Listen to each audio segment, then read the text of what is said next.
I'll be there, I'll be there, I'll be there for you.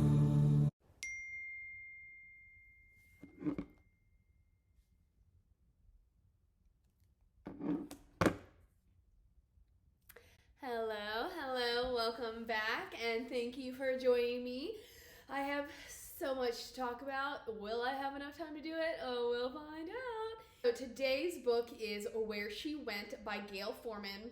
And if you know anything at all, or if you saw my review from yesterday, you'll know this is the companion novel to If I Stay, which is about a young girl whose family gets into a fatal car accident. She's the only one who survives, and she has to decide whether she stays or goes. That book ends on a cliffhanger where at the very end, her boyfriend basically asks her, he entreats her to stay. And the last thing we see is her squeezing his hand.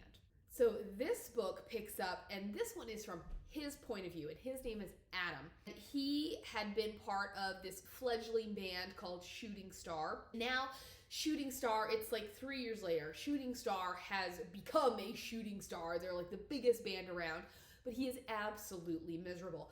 And we open up with the understanding that he and Mia no longer speak, and this is kind of what sent him into a downward spiral. He is on his way to speak with a reporter. His band is about to go on their first big tour. He and the band are not on speaking terms any longer. He's become the standout in many ways. Sorry, you'll have to excuse me. I have a cold, and holy cow, if there's anything that I miss from COVID and quarantine, it was not getting sick. I hadn't realized that I hadn't gotten sick in like a year till, sorry, I gotta pop my ears, till I got back into the workforce and was around people, and I was like, oh my gosh, I don't miss this. Anyways, he's become something of a standout, although I'm a little confused if some of the issues are jealousy that he has become the standout, or they don't like his behavior anymore because he's become really withdrawn in the aftermath of losing Mia. This moment, like, there's a defining moment in which there's an argument amongst his band, or with his band members, and I'm like, so is he acting differently and that's your problem? Or is it because he is the one that all the reporters and people are singling out? Because from his point of view, it seems like he's trying to throw it back to the band because he's not comfortable being the standout, not on good speaking terms with the band, or not on speaking terms at all, which is a big deal because in the first novel, they were all about, it was the whole, not the one. And so if there was a problem with the one, then the whole would back up the one. It was about, let's respect how people are feeling. And so the fact that Mia got into an accident on the night that they were supposed to have this really big showcase, and Adams, who's the front man, says, hey guys, I gotta go be with her rather than us going on stage and possibly getting a record deal. You know, they respected that. So it's a huge deal that he is no longer on good terms with his bandmates. But he's on his way to this reporter. He has kind of all these things. The band has gone on ahead of him, and he basically has 2 days by himself in New York before he flies out to London. He has words with the reporter because there are no subjects, and she tries to get to speak about no subjects, which Mia is a big no subject. Who was this inspiration behind their breakout album, and what was this whole black hole deal?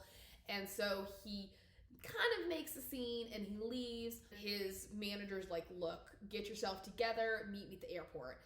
Adam is on his way to somewhere and then he sees a poster of Mia because she is playing at Carnegie Hall, or a hall related to Carnegie Hall. In any case, she's playing, and he's like, I think we're gonna go see that. Word gets back to her. She invites him backstage. They end up spending the night together, reconnecting. I found myself not liking her very much in this novel. The gist comes to, she let him go.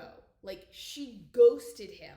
She broke up with him in an email, basically because of his promise in the first book. And he said, if you come back, if you do not leave, I will let you go. If you didn't see my review, go watch it. Or if you want to read the book, it's like 5 hours long. It's a very short book. This one was a little bit longer. In the first book, she was kind of a ghost watching everything, and then we would have flashbacks to her past to kind of connect us to who she was, to her family, to develop all the characters and everything.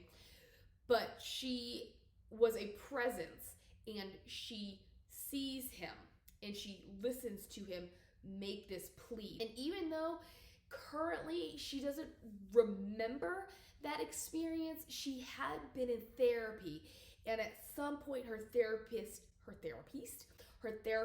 unlocks some memories, and she remembers what he asked of her. She let him go. There was also this period of time after she comes back and she's in that healing process where she's very angry. She's especially angry with him because he's the person she loves the most. She dislikes how he has begun treating her with kid gloves. It's these things that I both agree and disagree with her about, where, yeah, it'd be really frustrating for her to want to get back to normal, for her to want him, of all people, to treat her like normal. But I also felt like she was expecting things without expressing them, and he was trying to respect her and respect her boundaries and her limitations. And so for her to just push him away, again, I could understand. She needed space. I completely understood.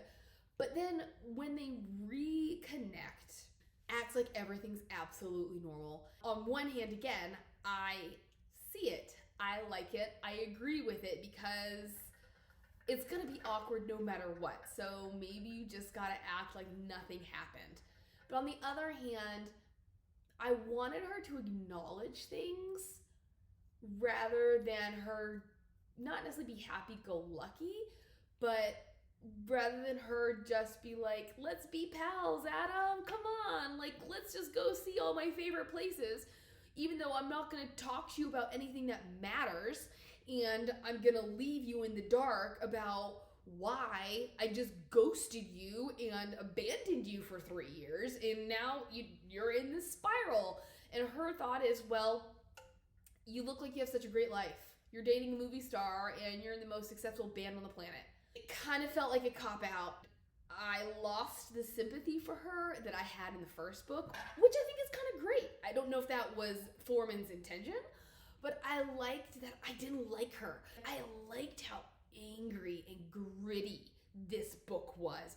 It's a very different voice from the first novel, and I think it's kind of genius. I like how it, in a way, was unexpected, but at the same time was exactly what it should have been. It's a great companion to If I Stay. Anyways, so yeah, they agree to kind of spend the night together, reconnecting. She says, let me show you the New York that nobody knows. Let me show you my New York. She takes him to various places. There's an instance in which he gets recognized, and so they have to hide out in this courtyard. He is beginning to get background on her. He's relearning who she is, what she's been going through since they broke up, and how she has coped with not having her family around. And she reveals to him how everybody treated her with kid gloves. Everybody was giving her a free pass, even when she got to Juilliard, and that meant nobody was pushing her. And then she got this one professor who was notorious for being hard. He sits her down one day and he's like, look, you can either go through life this way, or you can face facts and you can live life like everybody else. And that was a turning point for her. That was something she needed. Through him, this is why she is now performing concerts. This is why she graduated early. This is why she is at the level she is, because she chose to face things head on. In this, she also talks about how many therapists she's gone through and how she has faced and come to terms with the loss of her family and why she has never returned to Oregon. Basically because that's where her family is, but it's not because it's hard to face their graves, but she doesn't need their graves. She doesn't need to visit them in order to have them with her. She eventually brings him to the place that she's staying, and he's under the impression that she's dating somebody, where he's dating somebody too. He's dating a famous actress. He's not happy with her, but he did think at first maybe she'd be what he needed. And it turns out she's not, but he is jealous of this guy that he thinks she's dating. And it turns out this guy is more of a mentor, but he had gone through similar circumstances with losing his family. But she is staying in his place because he's a famous conductor while he's off doing whatever he's doing. And they go to sleep. The thought is, okay, when we wake up, it's time for me to go to London, and then she's going to go to Japan to start the first leg of her tour. She reveals to him that she had bought the original guitar that he'd started off with, his beloved guitar that he had auctioned off. And I gotta say, 30 grand or something is what she spent on this guitar. So I love the symbolism behind it. And I know she must have gotten money from her family, from her parents' estate and whatnot. But seriously, you go to NYU, how are you paying for that? You live in New York, how are you paying for that? I can't imagine you're making much money right now, and you spent that much money on the guitar of your ex-boyfriend that you dropped like a hot potato. I know that's not what all of this is supposed to represent, but the rational side of my brain is like, girl, that money could have been put to better use. Maybe she doesn't have rent. Maybe subleasing from her mentor means it's really just living at his place for free. I have no idea. But that this leads into them jamming together, which leads into them sleeping together. And one thing I am kind of unclear on is whether or not this is the first time they've slept together. In the first book, she makes it clear that he was not a virgin, whereas she was. In the movie, they do sleep together. In the book, there is a moment, a very intimate moment, that breaks the ice for them. But I don't know if after that moment, which was not an intimate moment, if you know what I mean, I don't know if that did lead to intimate moments. It's obvious that they have spent the night with each other. But in any case, I was always under the impression that this was their first time, which I think is very meaningful considering all that they've gone through, and then this is the pinnacle. This is where they have come back together. They grew apart to grow up, and now they're going to grow back together. It's really a trivial moment. Me thinking and questioning this has no bearing on anything. Like, it's not supposed to be this big of a deal. They sleep together. He wakes up and he's like, missed my flight. But he has sort of already made a decision, which resuming his relationship with Mia has cemented. Let's backtrack a little and say, before they had their moment together, he does call his girlfriend and be like, look, we're over. He's a free man. He at least does that good thing. He doesn't seem to be a very stand-up guy, because we do learn that Mia classifies the male species into two categories, men and guys. He had always been a man, but then they had this argument and she's like, when did you become such a guy? At which point I'm like, I don't really like Mia. Can't you understand his state of mind? Like, why he has gone in this downward spiral and he behaves the way he does is kind of your fault. But he at least is a man in that respect, where he's like, before I do something with this girl, I'm gonna be single. What happens is he has already been considering leaving the band. He has fallen out of love with music. He reveals this to Mia because what was it? It's been like 3 weeks since I've read this book. So I'm trying to remember who it was. And it's not the first time I've read this book, so I should remember this, but it's 11:15 at night and I have a cold and I've not been feeling well, so I'm gonna give myself grace. Plus, I'm like a book and a half past this book. One of them is idealizing being back together. And then the other one is like, I don't see why you think it's going to be so easy. And this is when he is telling her, well, I want to be your plus one. I think it's her who's telling him, like, we're basically in the same place we were before the accident happened, where we were facing me going off to school and your band taking off and not knowing how we can keep this together. And he's like, well, the thing is, I'm gonna leave the band. Not a problem. I'm willing to be your plus one. To which she's like, you can't do that for me. I don't want you to do that for me. I want to be your plus one. So he calls up his manager and he's like, look, this is the deal. All of these things I was supposed to do before the show, I'm not gonna do, but I will be there for the show. But once this tour is over, I'm done. They decide that she will accompany him to London. He will then go with her to Japan and they'll then make things work. We then see them arrive in London and he has to face the music. He has to face his band. And it's kind of about time. I'm really ready to see how he is going to approach things with the band. Because the one aspect that I'm sort of convinced, sort of not convinced about is his desire to leave this band. Because this was his life. And I know he went through a lot of hardship and a lot of down moments, but he barely scratched the surface of what he could achieve, what he's wanted to achieve. I understand that he does then say, maybe I'll love music again.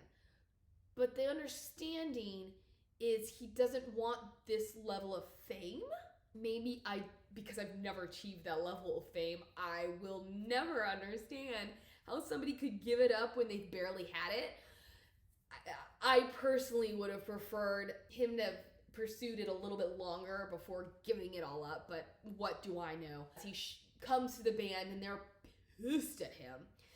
And then Mia walks around from behind and they're just like, okay, fine, we get it. Mia's back. It's all forgiven. And that's how we end, is they are going to pursue something. He is going to support her instead of her being the one to support him. They've reconciled and we've seen how she doesn't try to forget her family. When he comes to her place, he sees that her family is everywhere. And I thought it was kind of a nice moment where he recognizes that he is the one person she doesn't surround herself with. Because in my heart of hearts, I'm thinking it's because it hurts too much. And it's true. Even though she was angry at him, he's still the one person she loves the most. And so I really like how she is basically doing everything she can to forget him. Yeah, so I liked this novel. I got angrier and more irritated than I remember being in the past with his attitude and his behavior, and particularly Mia. I don't remember disliking Mia at all. I wanted something more from her than I got. It felt like she thought she could do whatever she wanted when they re-encountered each other, and it wouldn't matter how he felt, because this was how she felt and this is how she wanted things to go. And so she was just gonna act like nothing happened at all. I thought this one got a little long-winded. I don't know what I would have changed, but it doesn't sit with me the way I want it to. Anyways, I'm sure there's a lot that I've left out, but I'm sure you guys enjoy a shorter review. Have you read this book? Have you read this series? What do you think? She does have another book. I think it's I Was Here, which I have read. I remember being very unimpressed with it, so I don't plan on doing a review, even though it's on my shelf somewhere. That's just who I am. I'm a collector. Tell me about some of your favorite books. Don't forget to like, subscribe, comment, and I'll see you later. Bye.